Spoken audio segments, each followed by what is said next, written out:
Hai sahabat Kompas.com, kalian sudah tahu belum? Pemerintah akan menghapus sistem tenaga honorer mulai November 2023 loh. Hal ini diumumkan oleh Menteri Pendayagunaan Aparatur Negara dan Reformasi Birokrasi Cahyokumolo.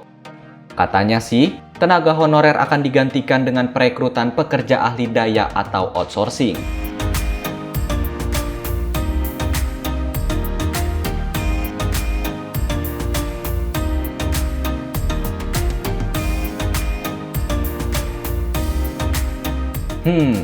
Lalu apa itu outsourcing?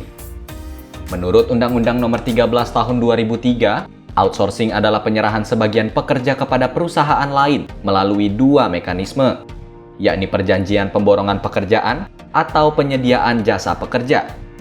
Tapi, pekerja outsourcing nggak boleh melakukan pekerjaan pokok atau yang berhubungan dengan produksi. Mereka hanya mengerjakan tugas-tugas tertentu yang bukan merupakan fokus utama perusahaan. Misalnya, customer service, petugas kebersihan, petugas keamanan, hingga bagian transportasi. Oh iya, status tenaga outsourcing tuh hanya pekerja kontrak ya sahabat Kompas.com. Mereka juga dipekerjakan oleh perusahaan outsourcing sehingga tidak memiliki jenjang karir di tempat mereka bertugas. Tapi biasanya hanya orang-orang terpilih loh yang bisa jadi pekerja outsourcing karena mereka udah punya keterampilan khusus. Sehingga mereka bisa langsung bekerja tanpa perlu pengarahan yang membutuhkan waktu lama. Ngomong-ngomong nih, ada beberapa hal penting yang perlu kalian tahu tentang sistem tenaga outsourcing. Bagi perusahaan, sistem outsourcing bisa mengurangi biaya operasional. Dengan begitu, perusahaan bisa fokus menggunakan dana tersebut untuk bisnis mereka. Selain itu, perusahaan juga tidak perlu berurusan dengan rekrutmen, sebab proses rekrutmen telah dilakukan oleh perusahaan penyedia jasa outsourcing. Eits, gak cuma perusahaan aja loh. Sistem ini juga dinilai dapat menguntungkan karyawan karena adanya pelatihan.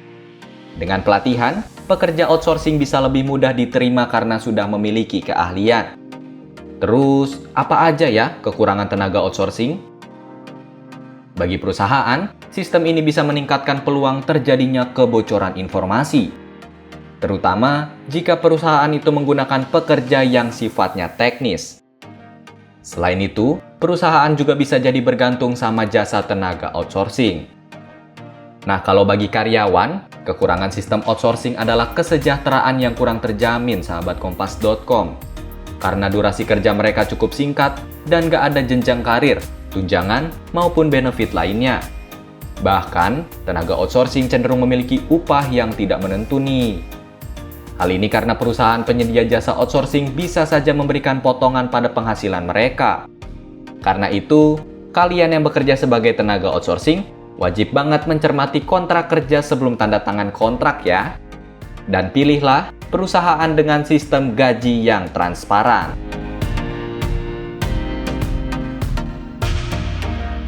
Nah, itulah ulasan tentang kelebihan dan kekurangan tenaga outsourcing. Gimana tanggapan kamu, sahabat Kompas.com? Tulis di kolom komentar ya.